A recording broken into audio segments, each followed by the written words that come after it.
E nós vamos fazer contato com a professora da Faculdade Nacional de Direito da UERJ, Luciana Boatê. Bom dia, Luciana. Bom dia, como vai? A gente está bem aí dentro do possível, né, nesse contexto que vive o Brasil hoje.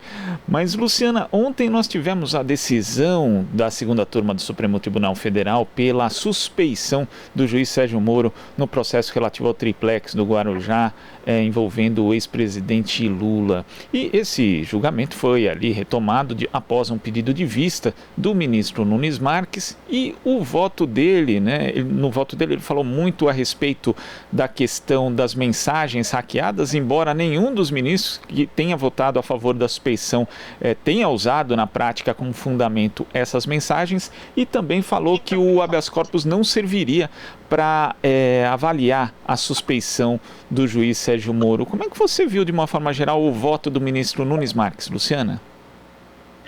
Bom, o voto do ministro Nunes Marques, como inclusive Gilmar Mendes posteriormente fez questão de destacar, foi um voto bastante equivocado.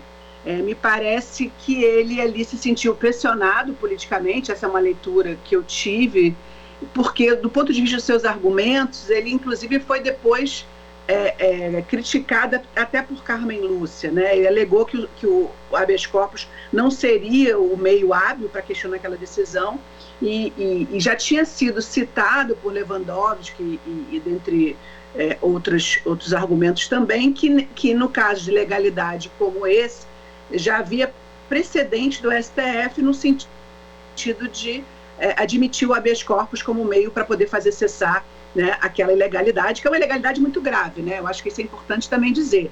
Nós estamos aqui falando de uma suspeição que contamina todo o processo. E no mérito, a gente sente que o ministro ali ficou desconfortável, né?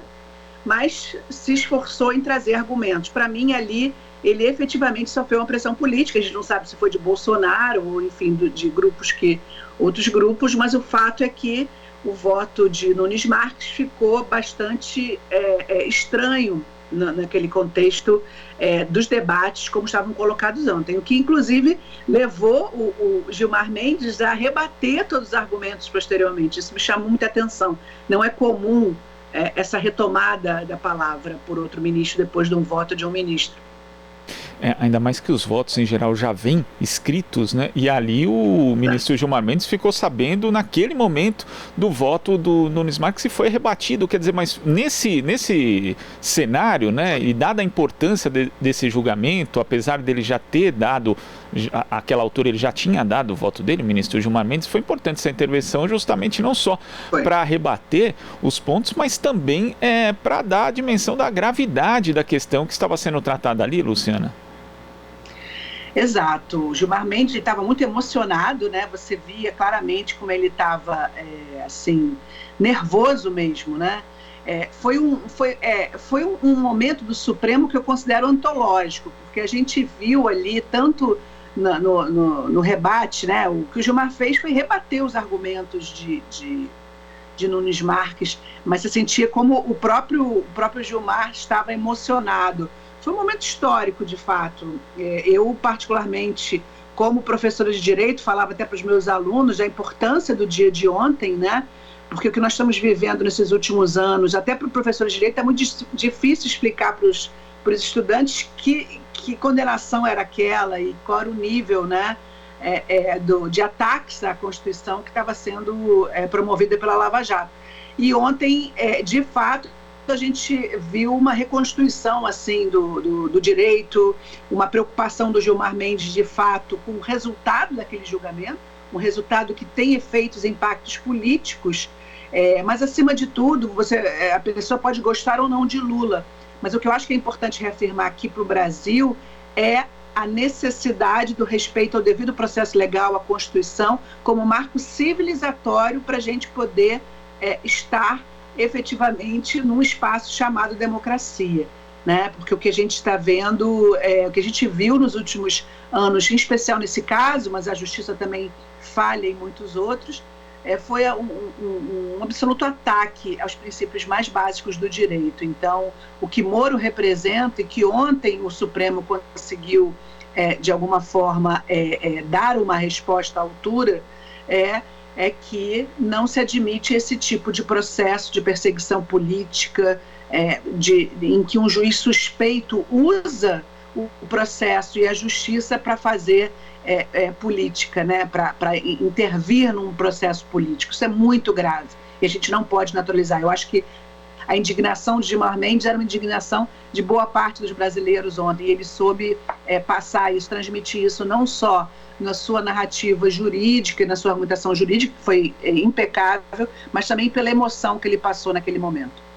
E nesse sentido, a gente também tem que destacar a mudança de voto da ministra Carmen Lúcia, porque ela ali estabeleceu os fundamentos que para ela eram justamente basilares na suspeição ali de Sérgio Moro, desde da interceptação telefônica ilegal em advogados do ex-presidente Lula, a divulgação da conversa ali dele com a ex-presidenta Dilma, também ali a questão do levantamento da delação do ex-ministro Antônio Palocci no meio do processo eleitoral, e algo importante também que foi o que ela chamou de espetacularização da condução coercitiva do ex-presidente Lula.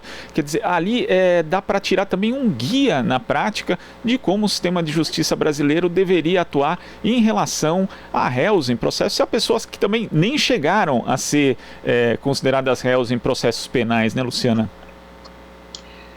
Sem dúvida, o voto da Carmen Lúcia chama a atenção, inclusive, porque ela faz questão de dizer que ela está julgando com os fatos que já existiam contra Sérgio Moro, ou seja, com os dados da espetacularização dessa prisão, né, do fato dele ter aceito o convite para ser ministro da Justiça, mas ela, de fato, foi impactada pelas mensagens da Lava Jato, embora ela não admita lá no voto. Eu acho que isso é um dado importante também de destacar. Ela, na leitura do voto de Gilmar Mendes, no início do julgamento, ela chegou a soltar algumas expressões de indignação, mas ela fez questão de fazer um voto cauteloso, destacando os elementos principais, mas, ao mesmo tempo, a gente sabe que esses elementos já existiam no momento do primeiro voto dela, que foi no sentido, né, de não conhecer e não reconhecer a suspeição.